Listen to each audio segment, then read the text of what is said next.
I'm here in Ustroń, Poland today, and I have a very special guest who has become a dear friend in a few days. This is Christina. Hello. And Hello. you're from where in Ukraine? I'm from Ukraine, from Irpin. It's Kyiv region. So close to Kyiv. Really, yeah. Which is really the close. capital, and it was a very nice suburb, you were telling me. You just had a great life there. Very beautiful little town where you can find everything you want, and it was really comfortable to live there. Mm-hmm.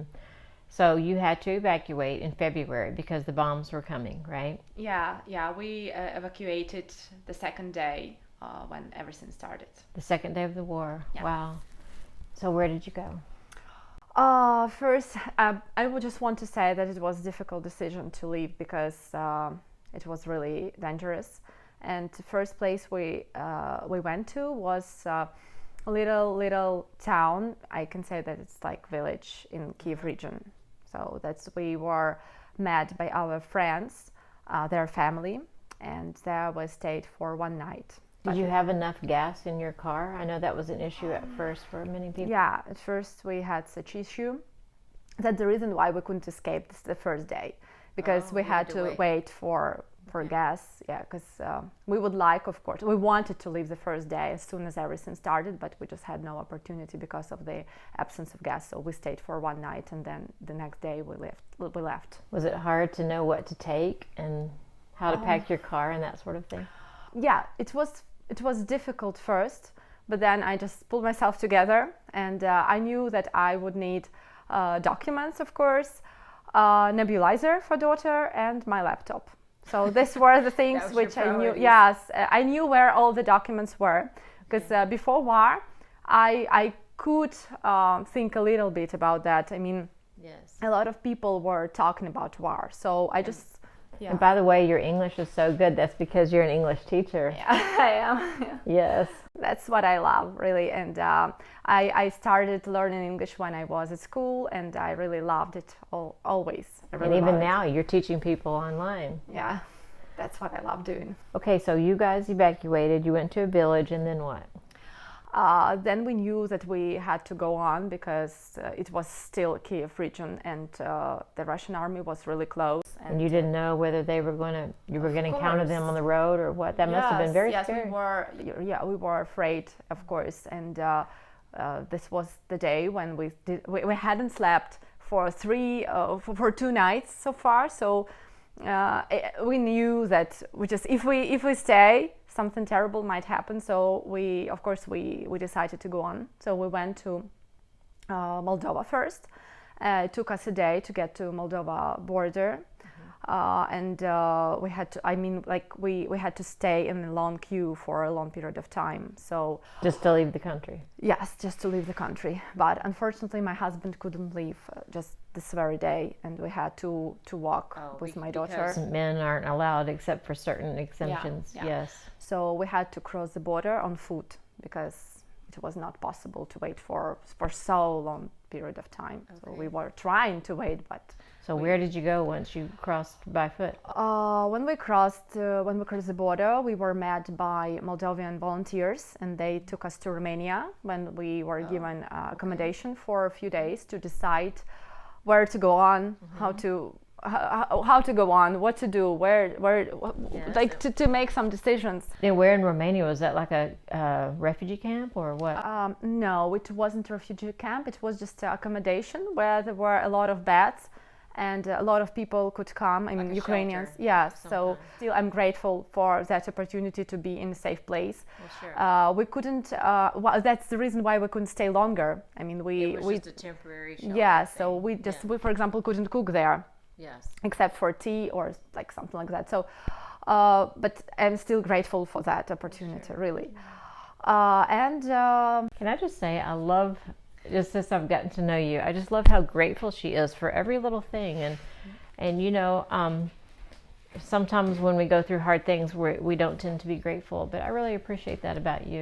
You're grateful for everybody that's helped you in any kind of big or small way. And I think that's probably helped you actually get through this because you've had such a great attitude, even though it's such a hard time. Yeah, indeed it was really hard time, but At that moment, it was maybe the first time in my life when I really felt this gratitude in such amount, in such scale, because I didn't think that there are so many good people on this planet, and I thought that we were spoiled. I mean, like the whole world, humanity itself. But now I realize that there are so many good people, so many open people who just like they are so kind. They give you something, and they are not waiting for anything. Like, and just people who are not your brothers, sisters, just ordinary people all over the world. They just accept you. They just give you accommodation. Just leave, just stay, and they care about you. And they like they are asking like, maybe you need something. We can just bring you anything. And for me, it's just it's just amazing, really. So you are now living in the MercyWorks YWAM refugee shelter here in Ustroń, Poland. And how long have you been living here? We have been living here for more than 2 weeks, and I'm really grateful. Really, I'm so grateful to be here, because it also was it was something that I didn't expect, and when it happened to me, again I feel this gratitude, and I'm really grateful to you, to all team, to my words are not enough really to express everything. Well, we're grateful for you too, and you're one of the first 2 families that we have here, and we also didn't know what that was going to be like when we felt led to buy this property and take people in, and we have become just fast friends with you guys. Yeah. But your husband was able to come out. Many men aren't, but there are certain exceptions, and I'm glad he was able to come, and your daughter's just such a dear. Thank you so much. Yeah, so that's blessing that we are all together now. Yes. Really. Because you were separated for 6 months? Yes. It was difficult. Wow. And you were telling me your husband was having to sleep in your car, in a very cold car, because it was still winter. Yeah, when he took us to the border with Moldova, he had no way out but to stay in the car, because he didn't have any place to go, and it was not possible even to go anywhere by car because it was a curfew, and like people were not allowed to move anywhere, so he had to sleep in a bed, and it was really cold. He slept in the car. Yeah, in February. Yeah, and then he was volunteering himself, just helping people that were in the same predicament as him. Yeah, he first came back to the family where he was when we were staying before.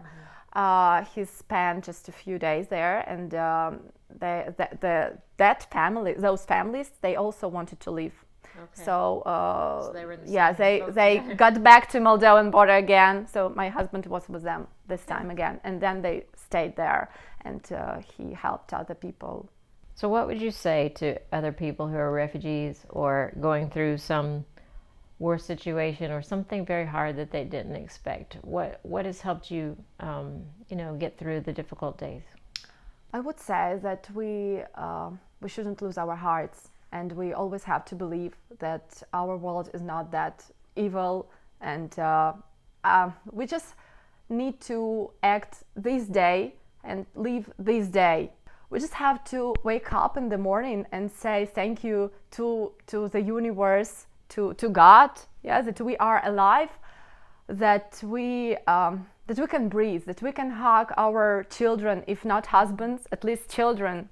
And my child was motivation for me to wake up in the morning, because of course there were days when I was really just didn't want to get out. Yeah, I just didn't want to do anything. I was about to lose my heart, but then I just looked at my child and said, like, come on, just do something. That was the purpose why you are here. Yeah, and you just have to act today and now, and tomorrow will come and everything will be okay. Just you have to believe that everything will be all right, because there are a lot of good, kind people around us, and it's just amazing. Well, I would ask our viewers to pray for Christina and her family. Thank you. And other families like hers that are having to live in a country not their own. They did not plan on this, but they're trying to make the best of it. And it's a privilege to be with them, partner with them, and have this place where they can live and we can get to know each other and make the best of life together, right? Thank you. Thank you so much for this opportunity, for being here.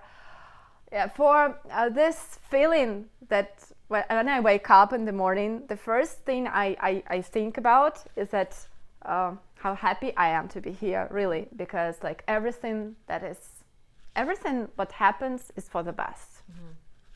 That's what I say. Well, God bless you. Thank you so And much. we want to stay in touch with you guys for many months to come. Yeah, thank you. Okay. Thank you God so bless much. you. Thank you. Thanks for tuning in.